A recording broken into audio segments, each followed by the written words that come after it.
Hello everyone, welcome back to my channel. I have done, at this point, about a million different Peloton types of videos, programs, tips and tricks, things like that. This one is going to be specifically for my plus size, my curvy, my bigger friends. I myself am very clearly a plus size woman.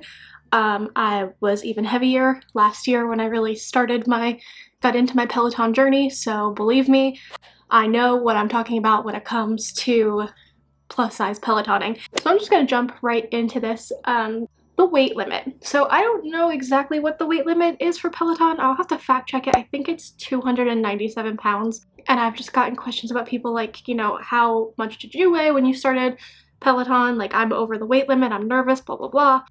Weight limits, but on exercise equipment in general, they exist because of liability, basically. It's a way for the company to protect themselves, warranties, things like that.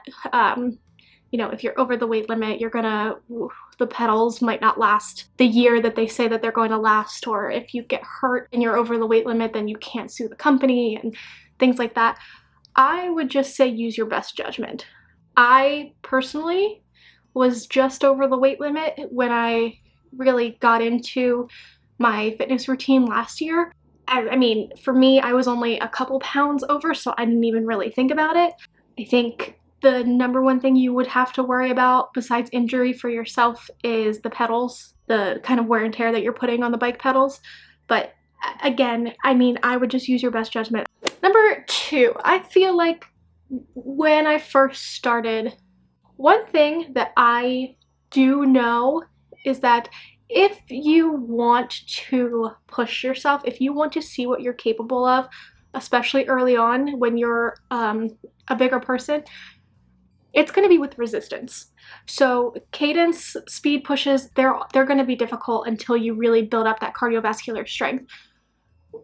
Resistance, because you are heavier, because you have more weight in your core and in your legs, you can kind of go further than you think you're able to do. You might not be able to go, like, say, for example, you're doing a climb and, you know, they're calling out 45 to 50 resistance at a 60 to 70 cadence. You might honestly be able to go harder on your resistance, like at the 50 range, maybe even more. Your cadence might fall down below, but you're still building strength with that resistance, and that strength that you're building is going to help you to eventually get that cadence to match. Does that make sense? Like, if you want to push, or if you're feeling like you're not doing as well as you think you should be, or whatever, really play with resistance pushes, because you're at a point where that's what your body's built to do. The third thing, I've said this a million times, so I'm not going to harp on this too long. The Peloton shoes that come with your bike, they suck. They're not comfortable, they're not breathable, they're the worst. You're going to want to get a better pair of shoes. For me, it's the Nike Super Reps, my favorite cycling shoes in the world. They're so comfortable. They are just absolutely fantastic. Go half a size up, or if you have wide feet, go a full size up if you're going to order these. Number four, I really want you to make sure that you're stretching. Now, that is important for literally everybody. At the end of every ride, the instructor is going to tell you to check out the post-ride recommendations, do stretches, blah, blah, blah. It can be more intimidating and feel like more work than it's worth when you are in a bigger body, because sometimes your body just gets in the way of your ability to stretch. I can't grab my foot behind my body. I just can't do it.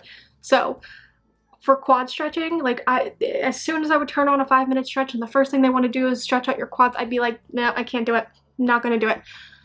Use your bike for assistance. I mean, that's what it's there for. I mean, it's so simple to help you not only get into the habit of stretching, because you really, really should be stretching, but also the ability to stretch. You know, when you're doing a hamstring stretch, they're going to tell you to put your foot on the bike? Why can't you put your foot on the bike when you're doing a quad stretch?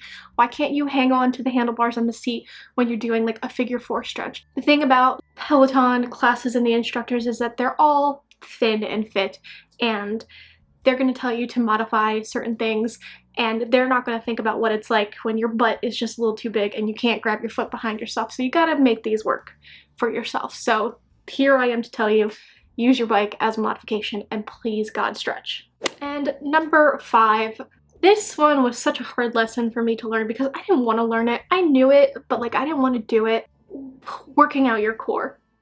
Now, all sorts of cross training is going to be important. I mean, besides just doing your Peloton, bringing in strength classes, bringing in bar, Pilates, going outside for walks, all that kind of stuff, super important.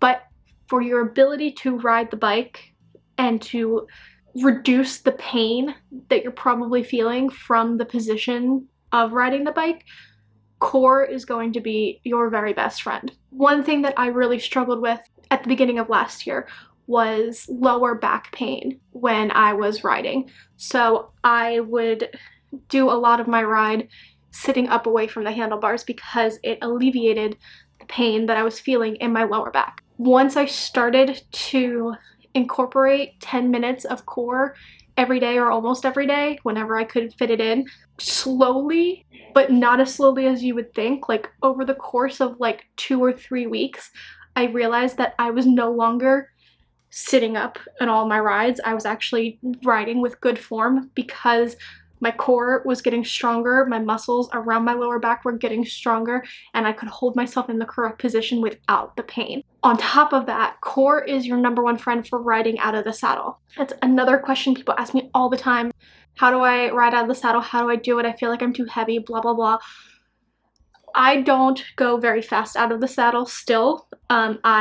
My max cadence out of the saddle is about a 70, 75. Again, once I started incorporating my core into my workouts, that's when I found that I could go faster out of the saddle, that I could go longer out of the saddle, that I could have more resistance out of the saddle. I mean, core sucks. It hurts every time you want to do it. Sit-ups suck, crunches suck, but I'm telling you, the 10 minutes of annoyance that you're going to go through doing a core class with Callie or Ben or whoever is going to be so much better than the pain and the feeling of inadequacy that you're going to feel if you're unable to ride the bike with good form or ride the bike in certain ways, or you're like me and you're having lower back pain and you don't want to get on the bike anymore. That is it for today's video. Thank you guys so much for watching these videos and for continuing to ask me questions and give me inspiration of things that I can talk about for you. So if you have any other questions, feel free to leave them in the comments down below. You can always DM me on Instagram. I answer everybody over there. If you haven't subscribed yet, I don't know what you're waiting for. I mean, I'm just throwing this great advice at you every week. Like, come on, it's free. Thank you guys so much for watching, and I'll see you very soon right here or somewhere else in my next video. Bye.